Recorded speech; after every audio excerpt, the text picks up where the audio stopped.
अब आप देखिए ना कि हमको आपको 100 से ऊपर नंबर सीटेट में आया था, 100 से ऊपर नंबर लाकर भी अभी घर में बैठे हैं, और जो सब 82 या 83 या 85 लाया है वो सब आज नौकरी कर रहा है। तब आप देखिए कि बाहरी लोगों का जो आरक्षण जिसको नहीं मिलना चाहिए था उसको आरक्षण मिल गया। कौन वाला? तो सीटेट वाला। तो अब जो फर्जी शिक्षक सब बारी बारी से निकल के आ रहे हैं, तो अब इसमें गलती किसको दीजिएगा? सरकार को दीजिएगा कि आयोग को दीजिएगा कि विद्यार्थी को दीजिएगा? किसको दीजिएगा? कि फर्जी गैंग वाला सब जो कर रहा है, तो फर्जी गैंग वाला के ऊपर जब तक आशीर्वाद नहीं मिलेगा, जब तक अधिकारी का आशीर्वाद नहीं मिलेगा, जब तक नेता का आशीर्वाद नहीं मिलेगा, तो बाप का दम है फर्जी जो करवाता है बहाली, बाप का दम है कि करवा देगा वो लोग, बोलिए ना।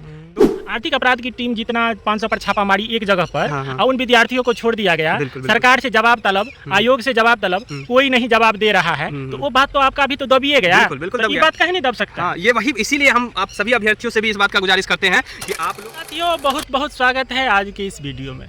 जो बिहार सरकार की गति बदल रही है, खास करके शिक्षकों की, जो लोग शिक्षक नहीं बने हैं वो सब, जो समय बीतता जा रहा है, एग्जाम लिया है और धीरे धीरे इतना फर्जी निकल रहा है। अब तो हम देखे हैं जो दरभंगा में 40-45 को निकले हैं। तो इसी मुद्दा पर हमारे साथ बात करने के लिए मंजीत कुमार झा जी हैं। खास करके जो जेन्युइन विद्यार्थी रहता है उससे ज़्यादा अनुभवी कोई नहीं रह सकता। छात्र नेता जो है सो सरकार का एजेंट रहता है, मीडिया सरकार का एजेंट रहता है, लेकिन हम लोग जेन्युइन अभ्यर्थी हैं और जेन्युइन अभ्यर्थी से कनेक्ट करते हैं। ये जो इतना फर्जी पकड़ा रहा है, इसमें क्या आप कह सकते हैं? अब देखिए ना, एक समय था जब हम लोग इस मुद्दा पर बात करते थे अपने चैनल पर आके, तो सामने वाला का ऐसा रिएक्शन रहता था कि इन तुम लोगों से क्या होगा, तुम लोग क्या बोलते हो आके, यहाँ पे कोनो ठीक नहीं है, भुगते रह जाओगे, सरकार कोनो नहीं सुनेगा। तो अब देखिए, अब जब आज जो खबर आया है, कल का न्यूज है कि पूरा देखे हैं, आपको यहाँ पे स्क्रीनों पे दिख जाएगा कि 42 गो जो है दरभंगा में, सिर्फ आप छोड़ दीजिए पूरे बिहार का, एक ब्लॉक अभी सिर्फ नहीं, एक ब्लॉक नहीं है बहुत सारा ब्लॉक। उसमें भी अभी पूरा चेक नहीं हुआ है। अभी चेक तो सिर्फ और सिर्फ क्या हो रहा है, तो सीटेट वालों का चेक हो रहा है, जिसका सर्टिफिकेट, जो टीचिंग एग्जाम का जो सर्टिफिकेट होता है, वही वो लोग पास नहीं है। उनको 60% मार्क्स नहीं है, वो लोग जो है 55% मार्क्स पे जो है। अब आप देखिए ना कि हमको आपको 100 से ऊपर नंबर सीटेट में आया था, 100 से ऊपर नंबर लाकर भी अभी घर में बैठे हैं, और जो सब 82 या 83 या 85 लाया है वो सब आज नौकरी कर रहा है। तब आप देखिए कि बाहरी लोगों का जो आरक्षण जिसको नहीं मिलना चाहिए था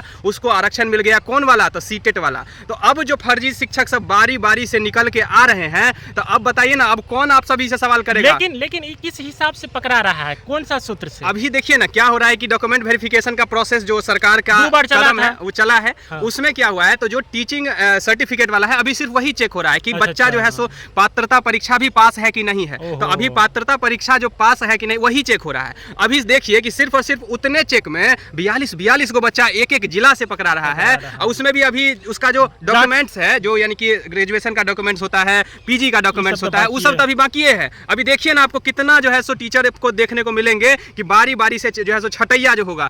अब एक जिला में अगर इतना सीट मिल रहा है, तो अब आप सोच लीजिए कि 38 जिला है बिहार में, 38 जिला में अभी सिर्फ पात्रता परीक्षा का जो सर्टिफिकेट होता है वो चेक हो रहा है। जब सर्टिफिकेट जब चेक होने लगेगा, तब समझिए ना कि कितना बड़ा धांधली हुआ, कितना बड़ा जो है सो निकलेगा। हाँ जी, जब हम लोग परीक्षा देने गए थे, तो हम लोग तो पैंट में मुता जाता है, इतना चेक करता है। एगो एडमिट कार्ड के अलावा कुछ नहीं जाने देता है, मेरा बाला भी खुलवा लिया। इतना प्रेशर हम लोग झेलते हैं। सही बात। लेकिन ये चोर दरवाजा आता कहाँ से है?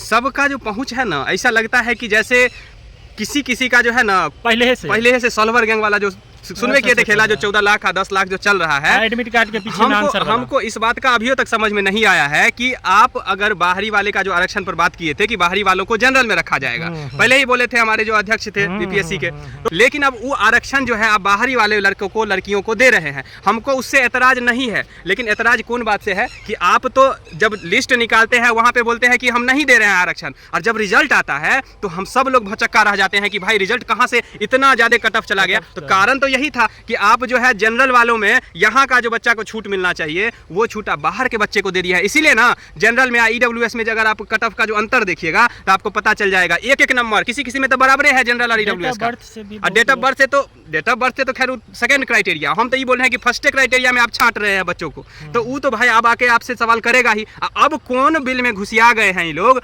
अब जो है सो ना ही कोई जवाब दे रहा है, ना ही आयोग की तरफ से कुछ जवाब आ रहा है। इस बात का जो है सो अब कौन जवाब देगा? अभ्यर्थियों का जो भविष्य नाश कर दिए। यहाँ पे जितने भी अभ्यर्थी हैं रोड पर आ गए, उनका जवाब कौन देगा? आप दीजिएगा जवाब? नहीं दीजिएगा। मतलब पहले ही से लोग 14 लाख 15 लाख रुपया दे के बुक थे। इस वही है ना, वही इन मतलब लोगों है। को ई शुरू से जो शिक्षक जब बनना था, हाँ। तब तो जब सब चीज सम्मिलित है, हाँ। तो ये तो पूरा तैयारी करके आए होंगे बिल्कुल, ना। बिल्कुल। कि ऐसा तो नहीं जो सरकार सिर्फ आंकड़ा दिखा रहा है कि हम देखो फर्जी को निकाल रहे हैं। हाँ। विद्यार्थी के प्रेशर पर कहा है कि हाई कोर्ट का भी प्रेशर बन रहा है। बिल्कुल, बिल्कुल। हम लोग आवाज उठा रहे हैं। हाँ, हाँ। बहुत सारे शिक्षक भी आवाज उठा रहे हैं। तो ई प्रेशर में कहीं ना कहीं हमको लगता है कि ई जो है सो कहीं झूठ मूठ का आंकड़ा दे, फिर इसे चोर दरवाजे से घुसा दे। वही बात का तो इसीलिए तो हम लोग आके यहाँ पे आवाज उठाते हैं। हाँ। और इस आवाज को आप लोगों को भी बोलते हैं कि इस आवाज को जरूर शेयर करिए। कम से कम जो है सो आप लोग इस बात को समझिएगा, अपने स्तर से भी अपने आवाज को उठाइएगा, तब ये मुद्दा जो है सो दबेगा नहीं तो ये मुद्दा कौन चक्की के अंदर घुस जाएगा आपको पता नहीं चलेगा और मुद्दा को दबा दिया जाएगा।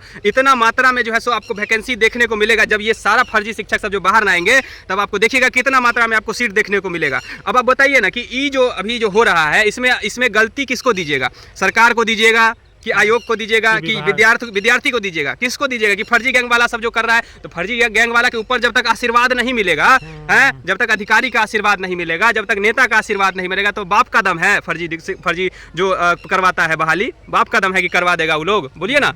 तो यही बात समझने वाली बात है कि अगर इस बात को नहीं समझा जाएगा और हम लोग इस बात को अगर नहीं उठाएंगे तो बात दब जाएगा। और हमारे जैसे ही अगर आप लोग अभ्यर्थी हैं, अगर देख रहे हैं, तो आप लोग भी इस आवाज़ को जरूर उठाइए, क्योंकि आवाज़ दब जाएगा तो आपका रिजल्ट भी दब जाएगा। अब वही बात है कि हम लोग भी अब चाह रहे हैं कि अब जो है सो पूरक रिजल्ट हम लोग को नहीं चाहिए, पूरा रिजल्ट की बात कर रहे हैं। आप लोग फिर से रिवाइज्ड रिजल्ट दीजिए। कम से कम इतना मात्रा में जब वैकेंसी में चोरी हुआ है, अब देखिए ना तेजस्वी बाबू क्या बोलते हैं, जहां जहां जाते हैं, जिस रैली में जाते हैं, बोलते हैं कि 3 लाख नौकरी दिए, कोनो रैली में बोलते हैं कि 4 लाख नौकरी दिए, कोनो रैली में बोलते हैं 5 लाख नौकरी दिए। हाँ